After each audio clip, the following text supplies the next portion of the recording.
নমস্কাৰ মই আজি উপস্থিত আছো কত বজালী ডিস্ট্ৰিক্টৰ জালিখাতা নামৰ ঠাইত আৰু এই ঠাইখনলৈ মই কি কাৰণে আহিলো আপোনালোকে জানিব পাব মই আপোনালোকক জনাও কাৰণ ইয়াতে আছে এছিয়াৰ সবাতোকৈ বৃহৎ গছ আৰু সেই গছডালৰ নাম হ'ল বটগছ আৰু এই গছডাল আছে ইয়াত আৰু মই আপোনালোকক দেখাও গছডাল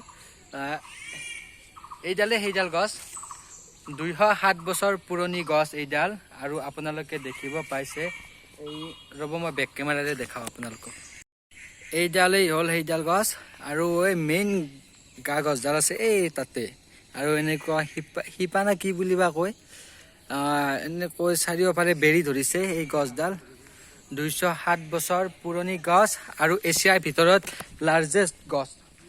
লাৰ্জেষ্ট মানে ডাঙৰ গছ আৰু গছডালৰ নাম হ'ল ইংৰাজীত বানিয়ান ট্ৰী বুলি কয় এনে বটগছ অসমীয়াত আৰু মই আপোনালোকক চাৰিওফালে মই ৰাউণ্ডটো মাৰি দেখাওঁ আৰু এইটো আছে বজালী ডিস্ট্ৰিক্টৰ জালিখাতা নামৰ ঠাইত মোৰ লগত আছে নয়ন এই নয়নহঁতৰ ঘৰৰ ওচৰতে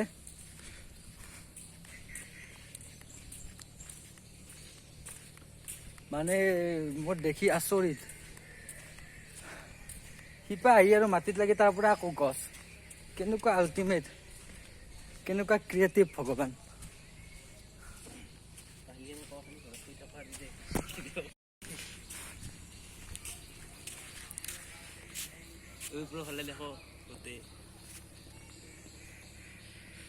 এই দেখিছে এই জইন কেনেকৈ লাগি গৈছে এনেকৈ মাটিত আহি কেনেকৈ জইন লাগি গৈছে বাপৰে কেনেকুৱা ক্ৰিয়েটিভ আপোনালোকে আহিব পাৰে চাব পাৰে এছিয়াৰ সবাতোকৈ লাৰ্জেষ্ট চবতকৈ ডাঙৰ গছডাল দেখিছে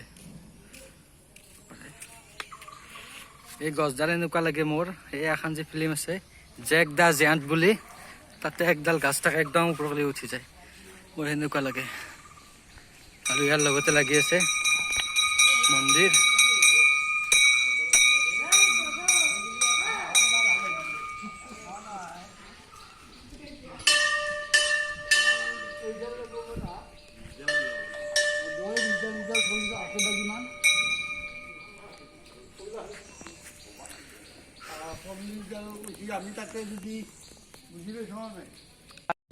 গাইজ এয়া দেখিছে মানুহবিলাকে মনৰ আশা পূৰণৰ উদ্দেশ্যে ইয়াত কাপোৰ বান্ধে বা কাপোৰ ৰঙা কাপোৰ অলপমান পবিত্ৰ টাইপ এইবিলাক বান্ধিছে আৰু দেখিছে ইয়াক কলম দি থৈছে মানে চবৰে আৰু এটা ইচ্ছা বোলে হিষ্টৰিকেল বস্তু কিছুমান নিজৰ ঘৰত ৰখাটো চবৰে ইচ্ছা আৰু মানুহক ক'ব পাৰিব বোলে এছিয়াৰ চবচে বৰা গছডালৰ কলম মই ৰুইছোঁ এইডাল তাৰে বংশধৰ মানে এনেকৈ ক'ব পাৰিব চবৰে আৰু ইচ্ছা এই আৰু এই ধুনীয়া দেখিছেনে পৰিৱেশটো কি মজা পৰিৱেশ ইয়াত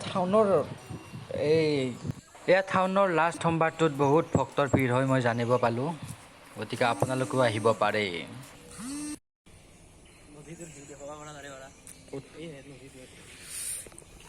পুল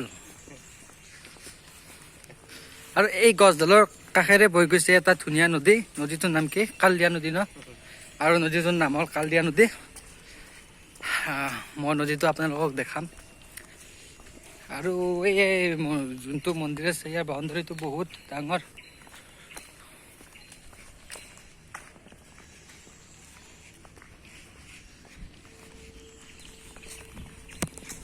এইফালে যাম নদীটো দেখিম চাকি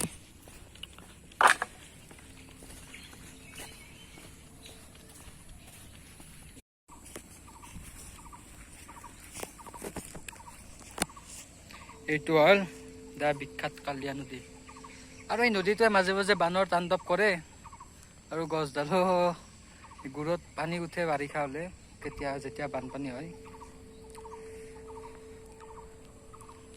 নয়ন তুমি এই বিষয়ে কি ক'বা নয়নে একো নকয় ই জিম মাৰি থাকে গাইছ ইয়াতো কাটিম গাইছ ই কাটবা কৈ আছে গাইছ গাইছ মানে অহাৰ কথা আছিল বহুত দিনৰ পৰাই, আজি সময় সুবিধা মিলিলে গতিকে আহিলোঁ, আপোনালোককো দেখালোঁ। ভিডিঅ'টো কেনে পালে জনাব, লাইক কৰিব, কমেণ্ট কৰিব, শ্বেয়াৰ কৰিব। আৰু গছডাল যদি আপোনালোকে চাব বিচাৰে বেছি ভেজাল নাই, মানে হেলনা চকৰ পৰা অকণমান তাতে মানুহক সুধিলে কৈ দিব। আৰু আপোনালোকে কিয় নাচায়, এছিয়াৰ চবতকৈ ডাঙৰ গছডাল আমাৰ অসমত আছে, আমাৰ লোকেলত আছে, আপোনালোকে কিয় নাচায়? গতিকে আহিব, চাব। মই চালোঁ, গছডালৰ লগত এটা চেল্ফি উঠিম ৰ'ব। ঠিক আছে, বাই। জয় আই অসম।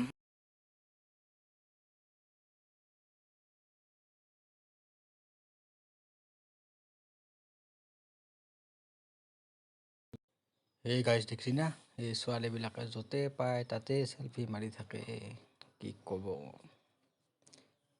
দে মাৰ আৰু মায়াৰ তহঁতৰে দিন, আমি যাওঁ দে। এয়া মোৰ বসন্তী। বলক গাইজ, আমি কৈ থাকোঁ। গাইজ এইটোৱে হ'ল হেলনাৰ চক। আৰু দেখিছে চকটো বেছি ডাঙৰ নহয়, কিন্তু ইয়াতে হিষ্টৰী আছে ন। তাৰপিছত সেইটো ৰাস্তা, নৈৰ কাষেৰে সোমাই যোৱা ৰাস্তাৰে গ'লে আপোনালোকে গছডাল পাই যাব। আহিব গাইজ।